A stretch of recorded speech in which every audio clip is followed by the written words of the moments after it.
say that like that. Hey, man. Hey, I'm a Ninja Turtles fan. Okay, I will ooze wherever I like.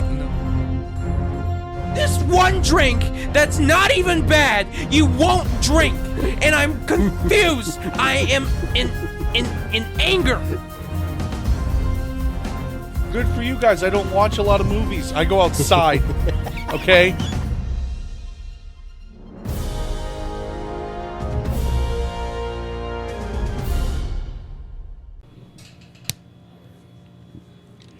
Hello, and welcome Goodbye. back to another episode of the Too Many Words podcast.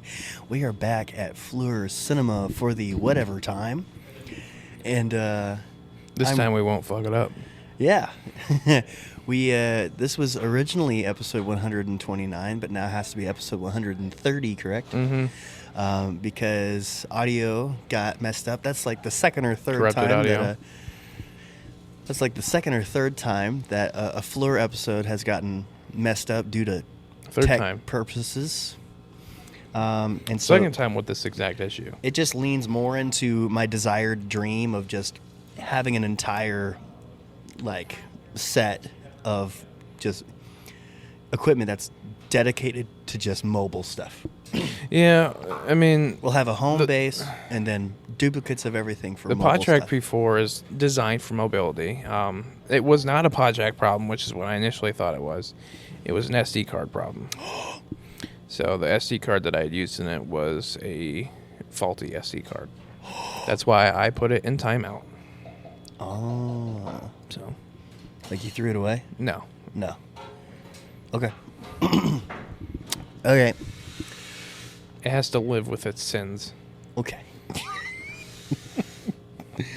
I am here with my best friend Jordan Van Cleve and co-host of the Too Many Words podcast. How you doing? I'm doing. Good, good.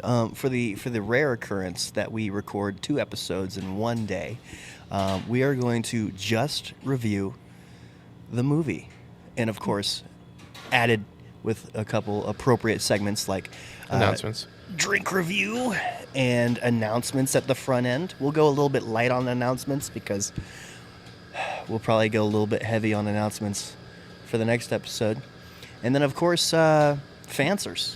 Basic ones. Yeah, the things that need to go with. Do what we want to do here. fansers? Do we want to do fansers? Immediately? Or do we want to save it for the next one we I've record? always 'Cause, wanted like, to. we won't be able to ask one this episode.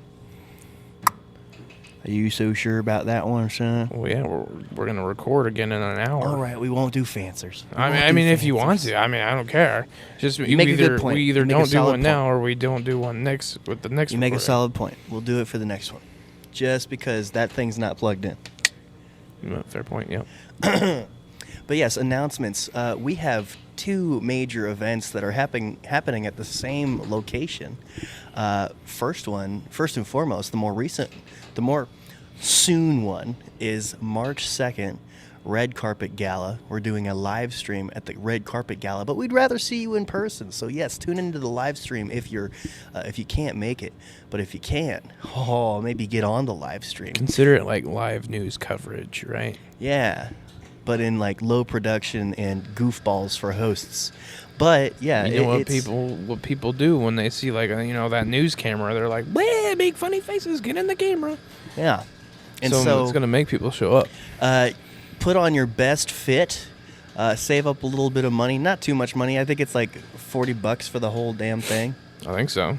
And There's a lot of cool stuff that they do, celebrate though. the Oscars, and predicting who's gonna win and stuff is fun and all. And so yeah, just going through that. We invite you. Fleur Cinema invites you. Of course, I forgot to say it's at Fleur Cinema. Yeah. But yeah, we're doing something really cool. It's on March 2nd. Come out for that. And the other major event that's happening at Fleur Cinema in the parking lot is, of course, Too Many Burgers 3 Extra Cheesy, September 18th. It's a weekday, so please, please, please save the date. Be on the lookout. Get those work days off. Because we'd If love you to see it. thought last year's event was big, oh boy, this one's gonna be even bigger and even better. I have no clue why he says that. I don't even. I don't know how much bigger we're gonna be. Hopefully, the answer is yes. Well, we're we'll bigger have at all, but we'll have done 2 more cons since then. that is true. But who knows? Maybe Who by knows? that time happens, we'll be at like 700 subscribers. Nah. 700? That'd be crazy. But nah. We'll be there someday, though. But moving on, let's go right into this drink review. Actually, I'm gonna go right into our ad read. Oh, sure. Yeah, this is important. Go ahead. This is actually important. Go ahead.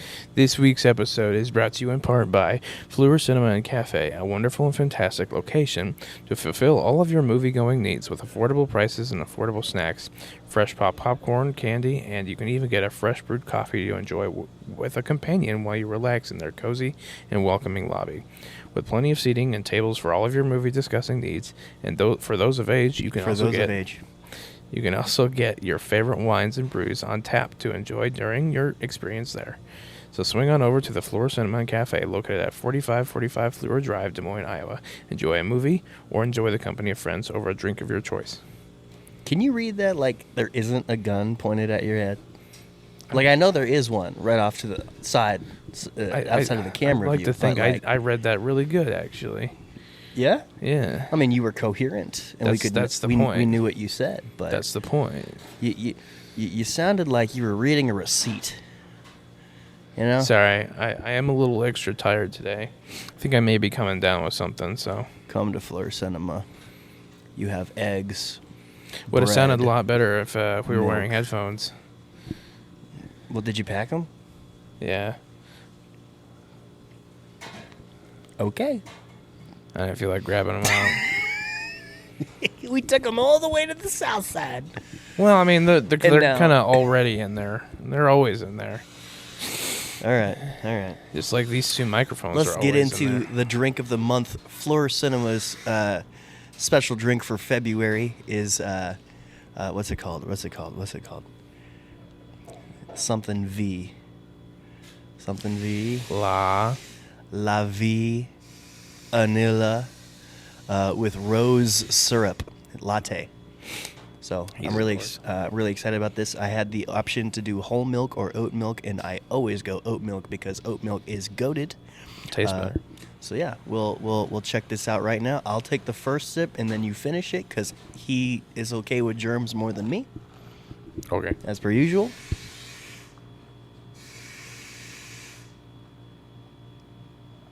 You drank a lot of that. Yeah, I did because that's amazing, bro. Go ahead. It's amazing. Yeah, try it. Go ahead, do it. What are you doing? Just sniff it. There's a lid on it. You're gonna get more microplastics in your nose. Oh, I've done more than that. I love how you use your fingers to wipe off a straw. What else are you supposed to use? I'm just saying, like, Are your fingers not the cleanest thing on your body? I don't think yours is either. They absolutely are. I wash my hands like 20 times a day. All right. And even then, I don't think What? you're talking a lot of game for someone who's got a computer on their phone. I also work in the food service industry. We'll see. Well, yeah, you have to have your hands to be, like, clean. Exactly. That's a habit that you don't Here's the just thing. drop when you're Here's not the at thing. work anymore. One second.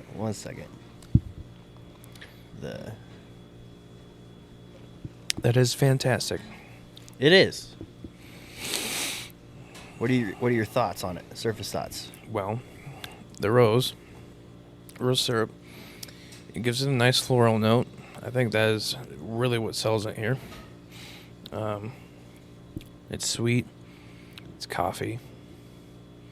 The oat milk, I think, is what, honestly, and also something that really ties it all together. So it kind of gives it more of a, I guess, a nutty flavor, which already you get from coffee, but like, it's like it's like a circle it encompasses. What are you just doing? Oh, I was looking up the cleanest part of your body. Oh, what is it? Your face. Really? Mm-hmm. I believe that, but I get a really greasy face sometimes. It's okay. They also said there's not necessarily any cleanest part of the body because the body overall is pretty disgusting. Yeah. So, I'm serious, though. I wash my hands very frequently. I actually just recently did because I had to go to the bathroom. exactly. So, What'd you touch in the bathroom? my wee-wee. See? You think I'm drinking that at all? And then I washed my hands. I don't care. To kill bacteria you could- and germs, nah. except for that. See, it's already in my head. The image is already in my head. Your dick is on that straw right now. Do you what not I'm know saying. how washing your hands works? I'm I starting to think do. he doesn't. I do, okay? I don't think you do. Mind over matter. The matter is you washed your hands. My mind says your penis is on that straw. All right? That means you're a dummy. I don't care. It means you're stupid. I don't care. It means you're not intelligent. Stupidity and intelligence is a subjective matter, by the way. I don't think it actually is. It depends on what your measurement tools are. I mean, If I it's guess- based on facts, I think Sure. there's an IQ test to measure exactly that, like SATs and lots of other tests. yeah, is the SAT going to ask, hey, if your friend touches their wee-wee and then washes their hands, are you going to eat the next food that they eat? I would. And then if you say no, it's going to deem you freaking special needs? Is that what's Yes. going to happen? Okay. Wonderful. Moving on. This podcast. That's how washing your hands works. I give that a 9 out of 10. 8.7. Truly. It's actually good enough. Oh, he's gonna do it. But he's not gonna touch the straw because he's a weirdo. It's good enough. 1 second. You could just use the straw. There's a straw for this exact purpose, homie.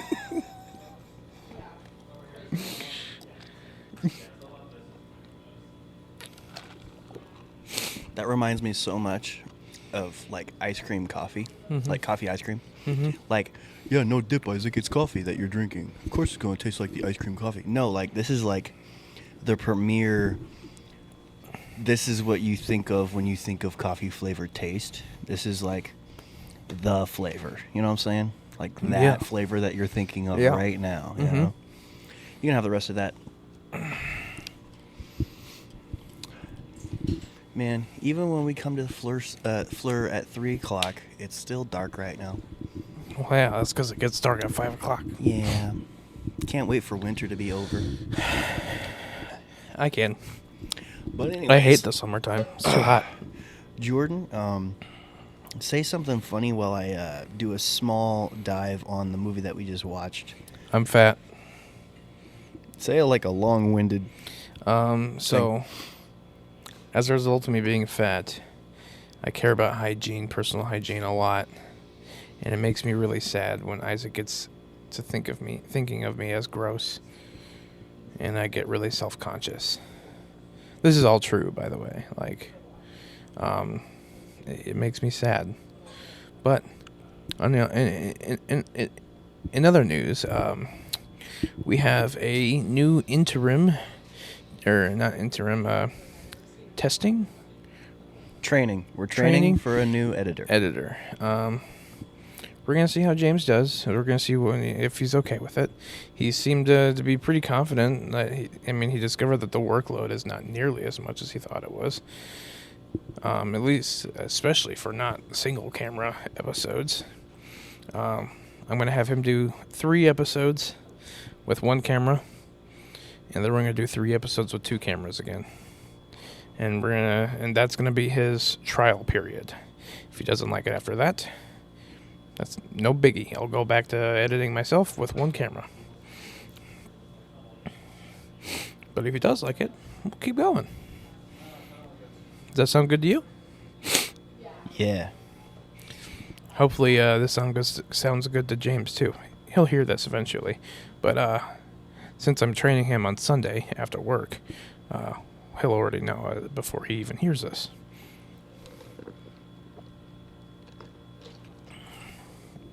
Isaac. Yes. What's the news? News? Yeah. What do you mean news? What's the news? What are you doing right now? Well, I just want to cover this properly. Did you eat some boogers or like what? What's going on there? Okay. So, I just want to do this good. All right.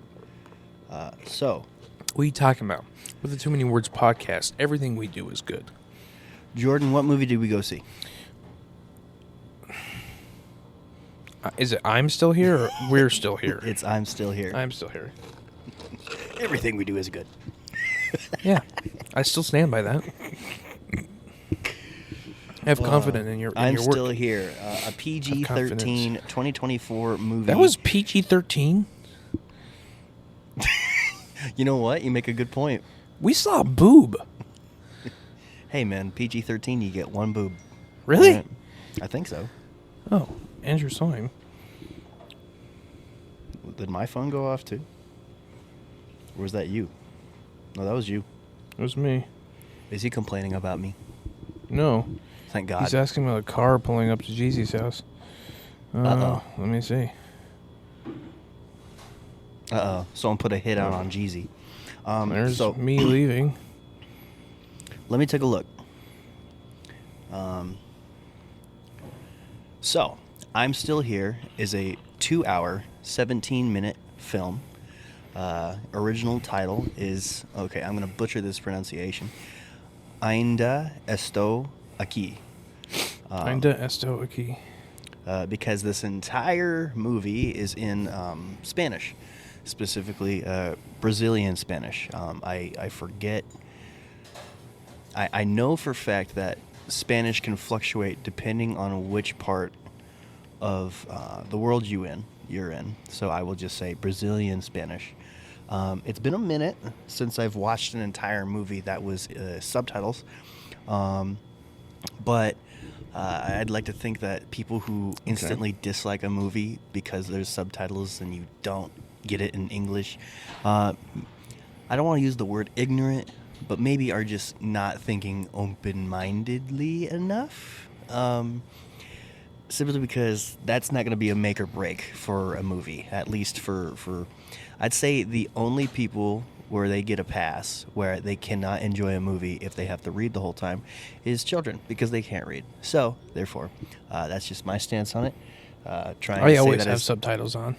Trying to say that as nicely as I possibly can. And hot take, I understand the movie better when there's subtitles. Yeah, even if it's I'm, in English. I'm reading it at the same time as I'm hearing it. And sometimes your boy ADHD Isaac doesn't catch all the details all the time. So when I'm also reading it at the same time, I'm good. People could say, oh, I don't want to read the whole time because then I'm not watching the movie. I promise you, the subtitles are on the same screen as the picture. You can catch what's happening at the same time as you're reading. That's a very good point. Anyways, so yes, this is a foreign movie, but it's a very, very well done foreign movie. Let me give you the synopsis. Let's see. IMDb's synopsis is: a mother is forced to reinvent herself when her family's life is shattered by an act of arbitrary violence. Can you silence your phone? It was that, actually. Oh. Is shattered by an act of arbitrary violence during the tightening grip of a military dictatorship in Brazil. This takes place, the main story takes place in 1971. And I don't know too much about my Brazilian history, but yeah, there's this dictatorship, and the dad in the movie is working against the dictatorship, and he gets in a lot of trouble for that. And the what happens to him is basically what this movie tells, or exactly doesn't tell. It really focuses on his wife and the mom of how it is to experience such a thing. I think more than anything else, this is a cinematic display of someone's perspective going through such a thing. Mm-hmm. And it's based off of a true story, by the way. And so let me read off these characters, or not characters, these people. Let me find the cast real quick. So the living, breathing people that this movie portrayed is Eunice Paiva, Rubens Paiva, Veroka, Nalu, Eliana, Marcelo.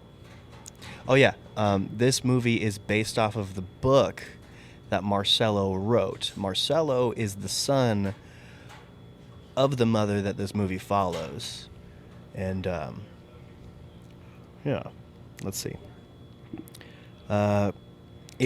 This movie is directed by Walter Salas or Sayas, I don't know. Mario Hauser, Haidar Lorega, and Marcelo Rubens Paiva. And so, of course, the guy who wrote the book is going to have a hand in writing the movie, right? Only makes so sense. that's really nice. Oh, shoot. But this was starring the actresses of Fernanda Torres, actor Selton Mello, Valentina Hersage, I don't know. Yeah, and primarily them. Primarily Fernanda Torres, really. But, yeah. Jordan, what is a part that you liked? The seriousness of it, honestly. The seriousness of it?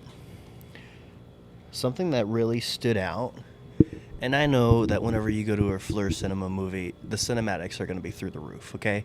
Every movie cares about cinematics. It's really a beautiful movie. I find myself saying that over and over again every time we see a movie at Fleur Cinema. That's just the fact of the matter. But to be more specific, something I noticed for the first time in a long time. Now, this might be... there's probably been movies that I've seen where it's been better, but this is like the best usage of lighting. Whoever was in charge of lighting for this movie knew exactly what they were doing. And it wasn't like a very well-lit movie. Now, I'm not trying to say that every scene was perfectly crystal clear and you could see what's happening. No, it was the fact that you couldn't really see in a lot of scenes, but you saw exactly what you needed to see with the use of clever lighting and logical, practical lighting. Now, I don't know how much of this movie they just relied on the natural sunlight or the natural fixtures in the home for lighting, and they said, hey, this is passable. But yeah, whoever was working on the lighting in this movie did a very, very good job.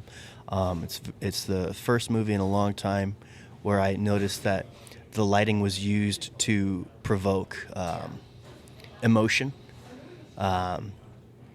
Because, you hear a lot of things like darkness or brightness or music or tone sets the emotion, provokes emotion. But in the rare case that lighting provokes emotion, that this is what this movie has. And I think, yeah, my favorite part was just how great the lighting was during this whole entire movie. I honestly actually agree. It was done like it was real almost. Yeah.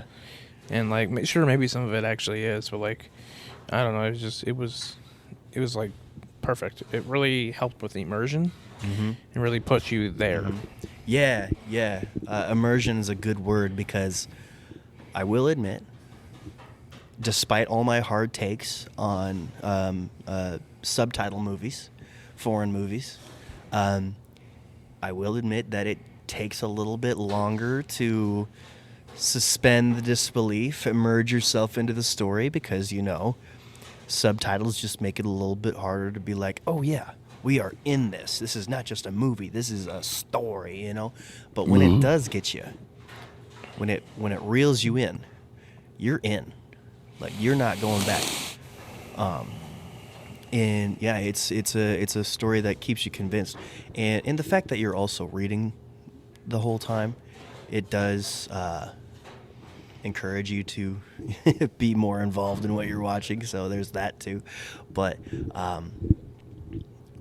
yeah, it's a story that makes you interested from in the first 10 minutes, and then you want to stick around and see what happens for the rest of it. But yeah, there's a lot more things that I want to say that I liked, but I think I'll save it for later. Jordan, what was your theater experience like? Theater Jordan? experience is always a 10 out of 10. Why? Because it's the Fleur Cinema and Cafe. It's Come the on. Fleur Cinema and Cafe, baby girl. We were actually in the larger theater for this one. We were. Which is surprising to me because I don't know. I don't see it being a movie that's bigger than the other ones that they're playing at the same time. But Well, I think they do it on a rotation, personally. you think so? Like, the premiere movie of the week is going to be in the big movie theater, while the other ones... That's true. As they phase them out. And the Brutalist has been around for a while now. Brutalist is this one right here, isn't it? Yeah. Is it? I think so, yeah. Oh, I guess that one's pretty big too. Well, it's not as big as That that far one. one's Yeah, that's smaller. the tiny one. But I think the Brutalist is on its way out, and that's why it's over here. Okay. Well, and that theater will be the theater that I would- everybody watches the Oscars in, baby. I would like to say something. What? I want to make it known that Isaac tried to go and see the companion movie without me. You want to review that at home sometime? I don't want to watch it What do you mean? not in a theater. Well, where's it gonna be? At a theater. It's not here. Yeah, but this theater doesn't have all the movies. They wanted to get it. They did. They wanted to get the companion movie. Hey man, I was really excited to watch it. Okay, Yeah, I know you were, and I wanted to watch it with you. we will see it together You somewhere. soggy butt cheek. Okay. But yeah, parts that we did not like about this movie.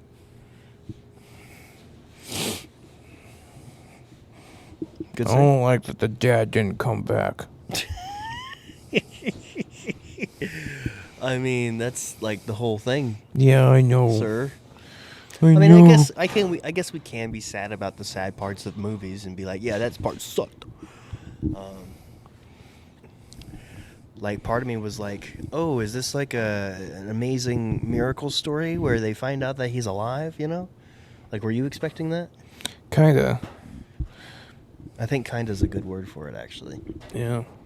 because I was like, eh, Hopefully optimistic until. until you see those dead receipts. Yeah. Yeah.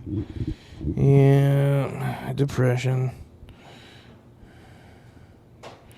But let's see. Let's have crippling depression. let's go straight into awards. Who had the best acting in this movie? Honestly, like, even the kids, they did really good.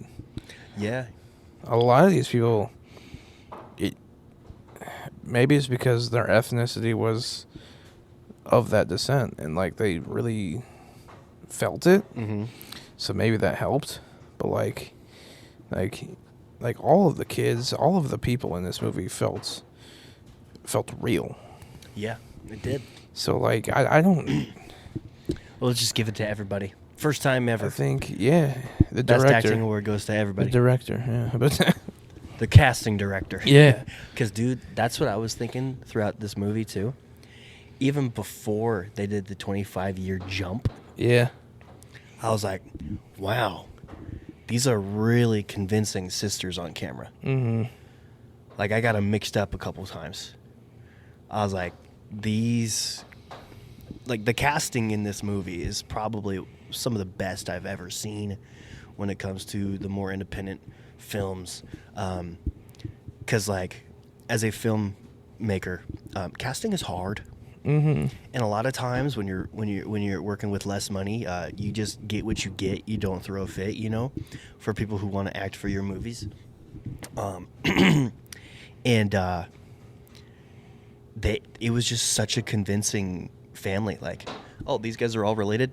I'll buy it, you know. Mm-hmm. Amongst a family of like 7, it's incredible. It's incredible, and yeah, I that's another thing that I really liked about this movie is that just the casting was so perfect, and then it did the time jump, and I was like, wow. Like, yes, they reused some actors and they aged them up a little bit for these time jumps, but not for all of them. Easily not for all of them. And they did that jump to 2014, and you knew what sister was supposed to be who, and I was like, wow. They did such a good job of just finding older versions of these actors. I'll admit that I struggled a little bit. What? I'll admit that I struggled a little bit with that last section. I don't know, man. They did an excellent job, and yeah, they couldn't have. I mean, it does help when they did reuse some of the children's names, saying, "Oh, Marcelo," you know. Well, so I was able to figure it out, like with that first time jump for the '96 one. Like that was that. For how young she was, I was like, "That's got to be the youngest daughter." Yeah, well, I didn't know the daughter specifically. I was a little confused about. Well, I guess they only had one boy, so, but then you figured out it's the youngest. But at the 2014 one, I was a little bit confused as to which one was which. Maybe I was just, I don't know. Maybe you were just the greatest person of all time. Maybe I am, or maybe I was just looking at the daughters' faces a lot because they were very pretty. You're very pretty. Thank you. Thank you. You know, I once had a thing for Latinas. So does every man. What? So does every man. Yeah. Yeah. I'd like to think, like, every heterosexual man on Earth has a small percentage of taste for Latinas. They're just so beautiful, you know? Not as beautiful as you. Thank you, I know. Which direction are we treading if I say I'm more beautiful than every Latina in the world? An awful one. Little racist right there, but yeah. Best scene. I know what I want for this one. Best scene, sir. Go ahead. Oh, I was getting ready for you to go. Okay. Let's see.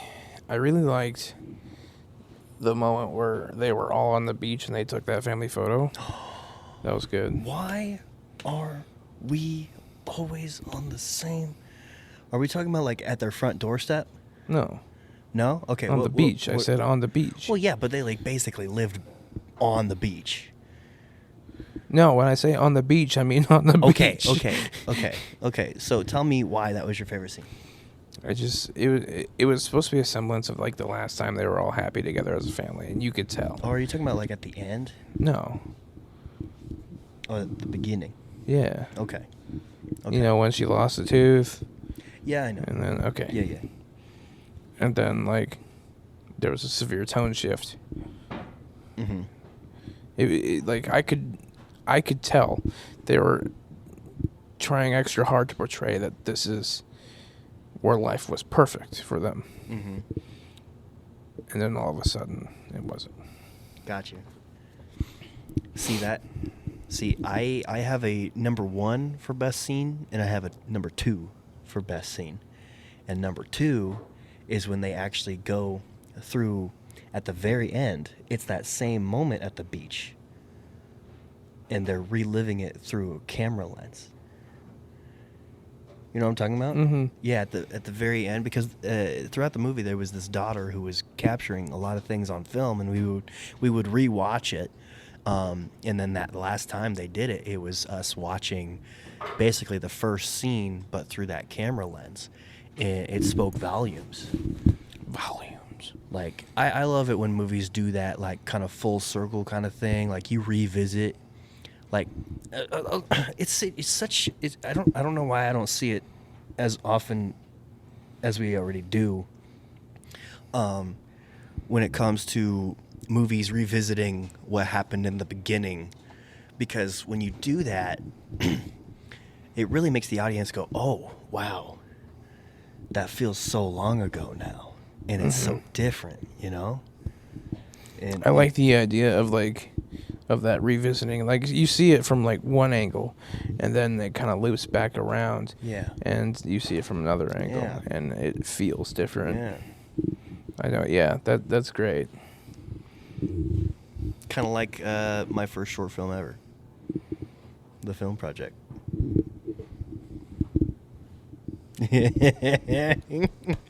Yes, sir. Scott Stone Productions YouTube, no big You deal. freaking goober. But my favorite scene, and this one gets award for best scene for me, is when they're actually doing like a story on their family, and they're all on that front step of the house, and they're taking a picture, a family photo, right? They take a lot of family photos throughout this movie, but It was a that big thing in moment- like the ancient times, right? yeah, capturing the moment because we don't have iPhones yet. But the journalist wanted a photo of everybody being serious and sad because that's the mood that the guy wanted to go through. But the mom, she refused because like the kids were already like laughing and smiling and stuff. And I wish I had more time to unpack that. But like what that says to me is like we don't need to have this narrative that our lives are completely ruined, that our lives are awful because he's gone. Like, yes, it's sad that he's gone, and that's why we're doing this story. But like, if the kids are smiling, it's a miracle that they are capable of still smiling and laughing and having a good time. Let's capture that moment, you know? And there's that moment in 25 years into the future where she looks at that story and there's her and her kids smiling, except the oldest one, of course, who has probably the strongest grasp on what has happened. But yeah, I just really like that moment where she's like, smile, kids, smile, you know? And it's just, hey, you're going to get whatever picture we want to do, you know? And so I think it says something about how fake journalism can be sometimes, or how forced a narrative is. Like, take the natural narrative and just run with it. And I really like that. As a person who's pseudo in journalism still, I really like that point. So yeah, best line, best dialogue, best line in the movie, Jordan. Need I go first? No. Okay. See, it's one of those situations where, like, it's essentially a biopic. So, like, Yeah. there isn't always going to be, like, a really memorable line. Because, like, that doesn't happen in real life. I mean, it can sometimes. My whole team gonna eat. I mean, yeah, but that's, like, A it's catchphrase. just something that someone says in, like, a movie. But, like, you could definitely find one in this movie. Like, Oh, I know exactly what I'm gonna say. like,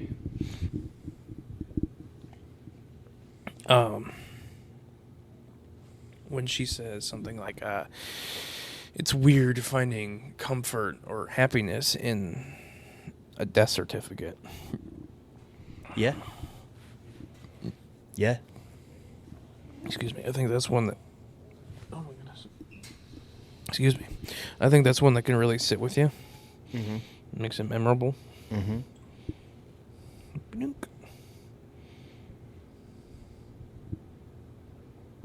What? Nothing. I was just waiting for the camera to restart. Okay.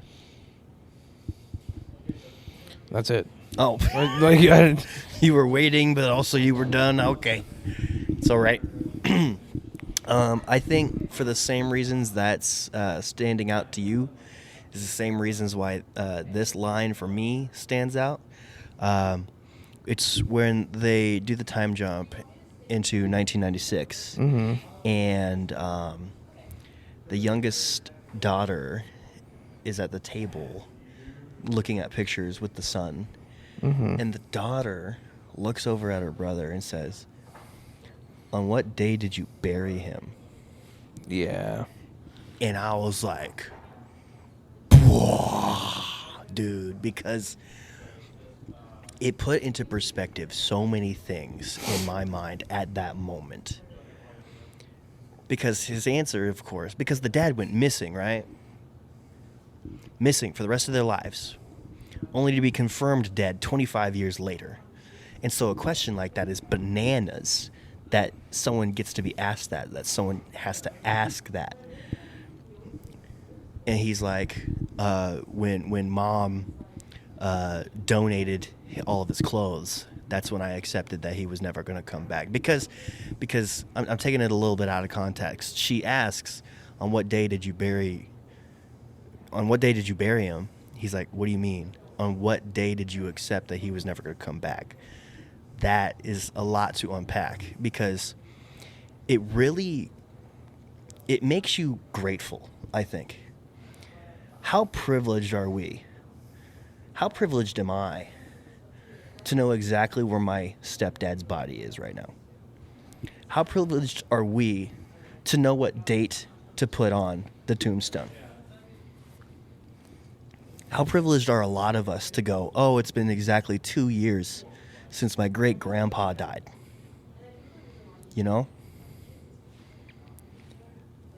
And for the people who have a missing person, they don't have any of that. It's that closure. Closure is... Yeah, the closure in that death certificate. Something that's super important. Like, just for, like, mental state and just knowing. People say that sometimes you don't always need an answer. I argue that sometimes you always do need an answer. Yeah. Because closure is important. Knowing the end, knowing the truth is important. Yeah. But yeah, I mean, it goes with your best line of, it's weird to find joy in a death certificate. But, she was talking about how 25 years of mental torture because of not knowing, simply, is insane. And so I think this is a movie that makes you think about the other perspective. It's... See, a lot of times I go to Fleur and I'm worried. I'm like, oh, shoot. Is this going to be a movie that's way too complex for my dumb brain, But the message here is so clear-cut. But it still sends you on such a deep dive into someone else's shoes.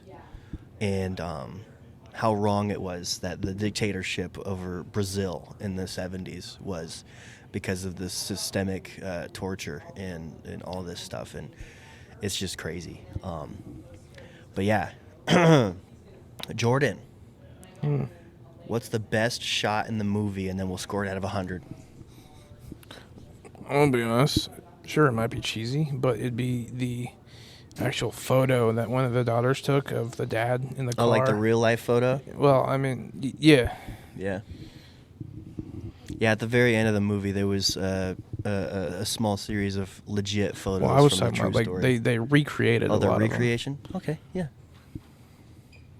Yeah, that's good. Why? I think it just shows how human, like, they were. And, like, this is not just another story. What are you doing? Sorry. Simon asked me to do something really important. Oh, okay. I'll cover my favorite shot. It's actually in a not so great part of the movie where she's being what's the word?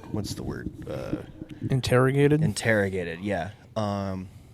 When the camera's on the interrogator, I really, really like that shot for a number of reasons. I like the colors. It's very nice. But the fact that you have the subject, but not just the subject, you have cabinets in the back that establish depth. So you got stuff in the background that really show good depth. But on top of that, you have him smoking a cigarette, which has the smoke coming towards the camera. And all those layers, all those moving layers is really, really nice. And it also goes back to the excellent lighting in this movie. That was one of the shots in this movie. And I'm glad that they revisited that shot a few times in the movie. It was just really, really nice with the blues and the silvers and the smoke and the black and the white. And it was just good. It had layers to it. Simple, static shot. But you're not going to get something like that that well on a static shot unless your lighting's good, your color grading's good, and your setting's good. Your scene is layered very well. Okay, you get it. It does not make best shot without those cabinets in the back and that cigarette in the front. So that's just me. Jordan, what do you rate this movie out of 100? That's really funny. I think I discovered that I just really like political thrillers. Really? So I'm going to give this...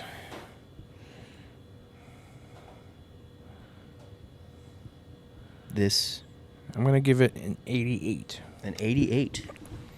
I will say that I want to give it a pretty high score as well. But I really don't like political thrillers. I don't like politics. Whenever That's why I Winter dive Soldier into, is my favorite MCU movie.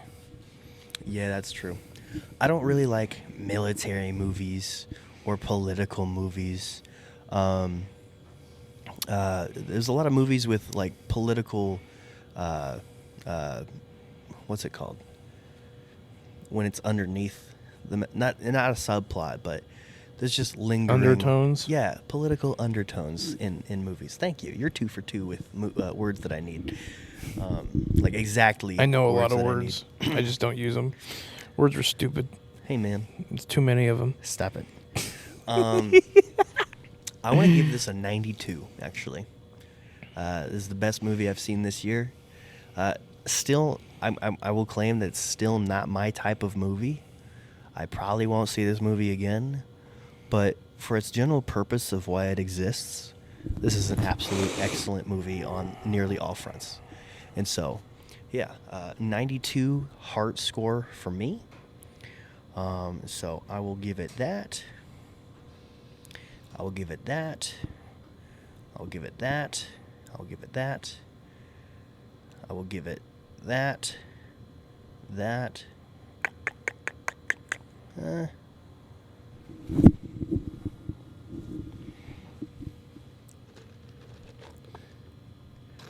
There we go. All right, you want to do some math? I get ready to do the math. All right, you said 92?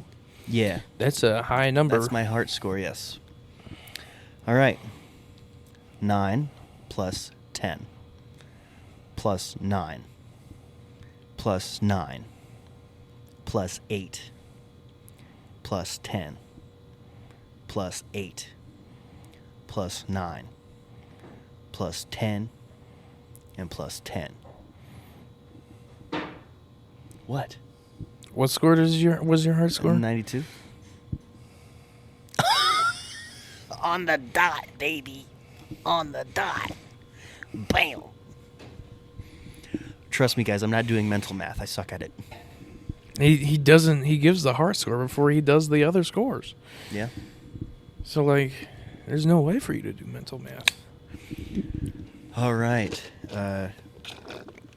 No fancers this week because we're gonna do it Next next time. Right. Yes. Now's a good time for me to check if I even asked anything last week, though. Did we? I'm pretty sure you did. Did you see my post for it? What was it? I don't remember. What's something that you do that just makes you feel good? I think that was what we answered on the last, or asked on the last Fluor episode that got botched. Yes. Your favorite article of clothing. We will do that one for next week's episode because we're recording it in the same day. Jordan, where can we find us? I don't know. All right, you can find us on Facebook and Instagram and TikTok under typically the variations of Too Many Words Podcast or Too Many Words Pod. And also support us on YouTube at Scaldstone Productions. But if you are a listener-only friend, go to Spotify, Google, and Apple Podcasts. Just type in Too Many Words, and we're right there. Hopefully. We've been doing this for 2.5 years. We should be the first damn thing that comes up. So, yeah. Jordan, where can we find you, good sir? I don't know. Facebook? You can find Jordan at Fleur Cinema. Yeah. He's sitting right here at Fleur Cinema. That's crazy. Crazy. I mostly use Instagram, isaac.w.joseph, Joesph. Okay, it's not spelled wrong, I promise. And if you want to participate in Fancers, go to my Facebook under Isaac William Joseph as well. So, let's see. And then I got TikTok, but you can find me on TikTok. I'm not going to be very active on there, but yes, sir. But yeah, above all else, I really want to support the listening platform this year. It kind of took a dive as we were prioritizing the YouTube last year, and hopefully we can finish 2025 with both of them in good hands. The visual platform and the listening only platform. Thank you very much. Jordan, who do you dedicate this podcast episode out to? It's that person, remember? Yes, you're right. Thank you, actually. Yes, you're welcome. Beth Nance. Who's Beth Nance? She is a woman that I worked with at, what was my job before the sandwich shop? I don't know. Because A Simon has butcher? a paper mill. A painter? It was You a were- painter? yeah, you were a painter. Yeah, at the paint shop when it first opened. But she recently lost her daughter. And they don't know what happened. They don't know what it was exactly. But it was just overnight. She was fine the day before. She went on a blind date, apparently, and came back at like 6 a.m. And, yeah. That's insane. Yeah. That should be investigated. Yeah, that's what's going on. That's insane. Now I want to kill someone. We don't know what happened. We don't know if that was exactly what it was. I know. 'Cause she did have some health issues. Man, something similar happened to one of our friends like that, remember? Doug? Doug? Oh, yeah. Like he just died in his sleep. Mm-hmm. Insane. It's crazy how it can just take you like that. Yeah, he was young. Promise me that if I die in my sleep, you're going to keep doing the podcast. I'll probably do some sort of rebranding by just saying, like, hey, Too Many Words podcast is Jordan and Isaac territory. And then I'll just solo Unfadable. One word podcast. You made the joke, I didn't. But, yeah. I might just solo Unfadable and make my talk show. You know, out of all the reasons to end a podcast, I think that's like one that nobody's going to be like shaking a stick at. Oh, Jordan died? Okay, I understand why you don't do Too Many Words podcast anymore. I mean, I would hey. probably do one episode, and it's a super cut of me bullying you. All right? And then I'd be like, well, that's a wrap. That's all, folks. I told him to eat less. You know? Oh, my goodness. That's funny. Anyways, for me, this podcast episode goes out to... Jimi Hendrix. Kyle Peterson. I don't know who this goes out to be honest. Michael Bublé. This goes out to anybody who... Bobby Flay. Who lost someone. And, like, that person in your life went missing. I know this one's a little bit vague, but, like, I don't want to take out the seriousness of this episode, really. If you have gone through the unfortunate circumstance of having a person not be in your life suddenly and you have no idea how or why, this one goes out to you. I mean, it's kind of a stupid dedication when you really think about it. Oh, this podcast episode goes out to you, but I do really mean with all my heart and all of our hearts. that we're thinking a little bit differently now because of this movie. So, 1, 2, 3, amen. Amen on 3. 1, 2, 3, Amen.